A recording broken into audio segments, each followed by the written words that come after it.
สบายดีนะสบายดีลูกค้าหมดทุกคนนะมื้อนี้ก็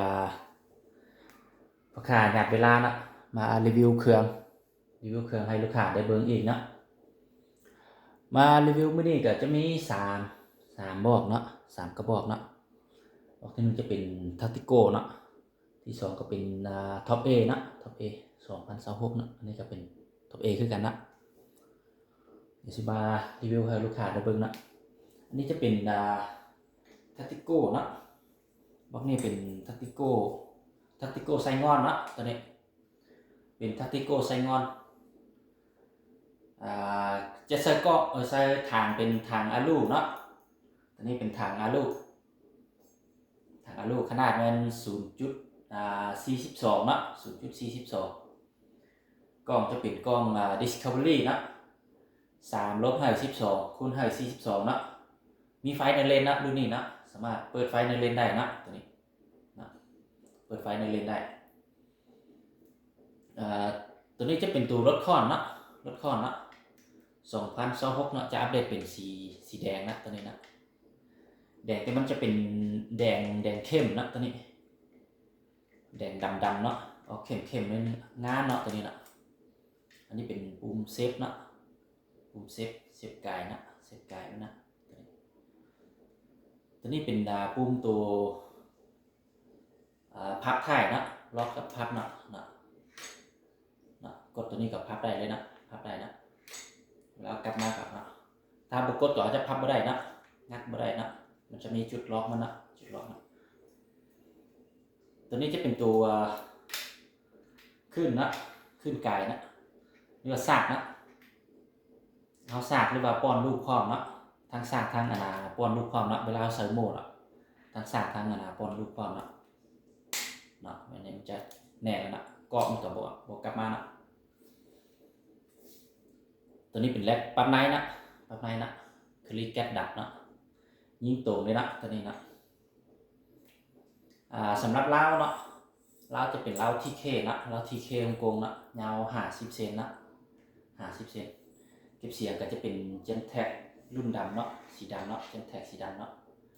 งานเนาะเข้ากับตัวปืนนะตัวนี้นะถ่ายกับสมัครปั๊บได้นะสั้นยาวได้สบายนะยาวกับมันจะมีจุดล็อกแต่ละจุดของมันนะ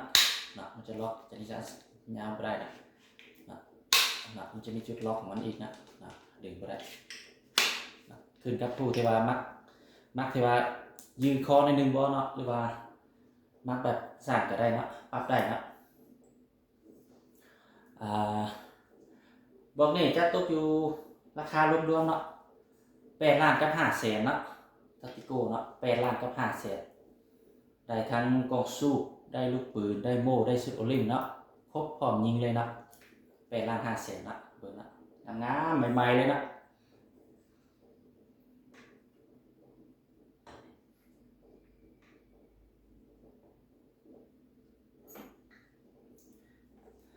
มาข่าวกับกระบอกที่2นะอันนี้เป็นท็อป A นะ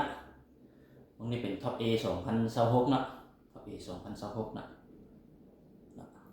อัปเดตใหม่ล่าสุดเนาะใหม่ล่าสุดปี2026เลยนะท็อป A นะตัวนี้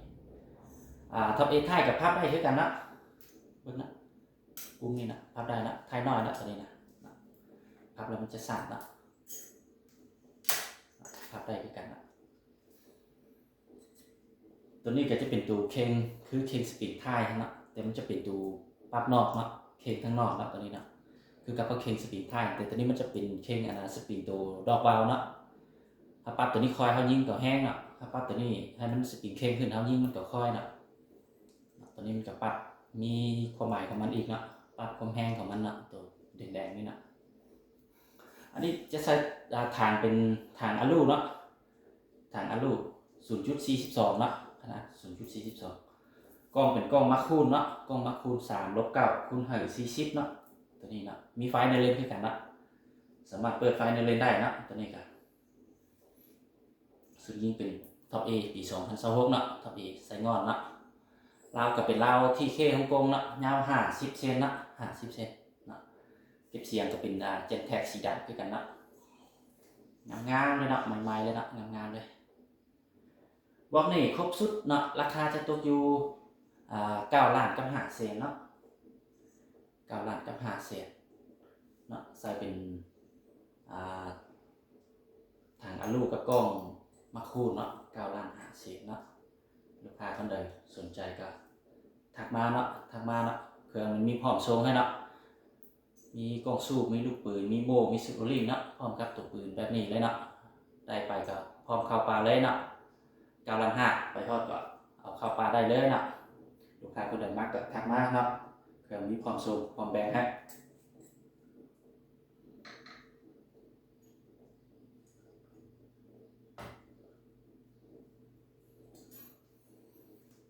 มาข่าวกับกระบอกตัวสุดท้ายนะอันนี้ชุดยิงก็จะเป็น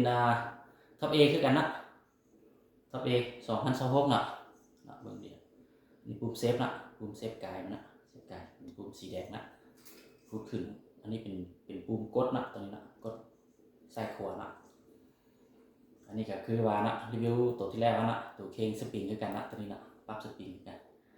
ถังจะเป็นถังคาร์บอน 0.5 เนาะถังคาร์บอน 0.5 ถังคาร์บอน 0.5 กล้องเป็นกล้องBSA นะ C-16 C-14 คูณC14 นะพอดีงามเลยนะตัวนี้นะกล้องเราจะเป็นเรา TK ฮ่องกงคือกันเนาะยาว50 เซนนะยิงลูกเบอร์2นะยิงลูกเบอร์2เก็บเสียงเป็น Gen-Tech นะเก็บเสียง Gen-Tech สีดำเนาะตัวนี้ระยะบางคนก็จะประมาณ 70-80 เมตรนะยิงสำหรับยิงนกเนาะยิงนกยิงหอกเนาะ 70-80 เมตรถ้ายิงเป็นสัตว์ใหญ่ก็สิฮอด100 เมตรนะ100 เมตร100 เมตรรับประกันให้ลูกค้าเนาะ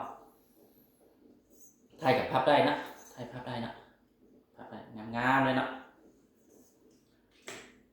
รับประกันให้ลูกค้าเนาะระยะ6 เดือนเลยนะทั้ง3บอกนะรับประกันให้ลูกค้าระยะ6 เดือนเลยนะถ้ายิงโปรกลุ่มก็พ่อค้าสิเปลี่ยนเราให้เลยนะเปลี่ยนเราให้ลูกค้าเลยบอกนี่ราคาจะตกอยู่11 ล้านกับ5แสนเนาะ11 ล้านกับ5แสนได้กล้องสูบได้ลูกปืนได้โม่ได้ซิโอลิงเนาะครบสุดพร้อมยิงเลยเนาะได้ไปฮอดก็คือว่านะสามารถเข้าป่าได้เลยเนาะโดยที่บ่ได้อาศัยในหยังเลยนะตั้งกล้องแล้วก็เข้าป่าเลยเนาะลูกค้าก็เลยสนใจก็ทักมาละ11 ล้านกับ5แสนเนาะพร้อมยิงเลยนะนี่ก็สิมาลงคลิปแบบนี้ให้ลูกค้าได้เบิ่งเนาะได้เบิ่งเป็นแนวทางนะสำหรับลูกค้าคนใดที่กำลังสอบหานะเครื่องเข้าป่านะมันสามารถทางมาได้เนาะตามเบอร์เนาะ56707 295เนาะ56707 295ทางมาได้เลยเนาะทางแอปทางโทรได้เนาะ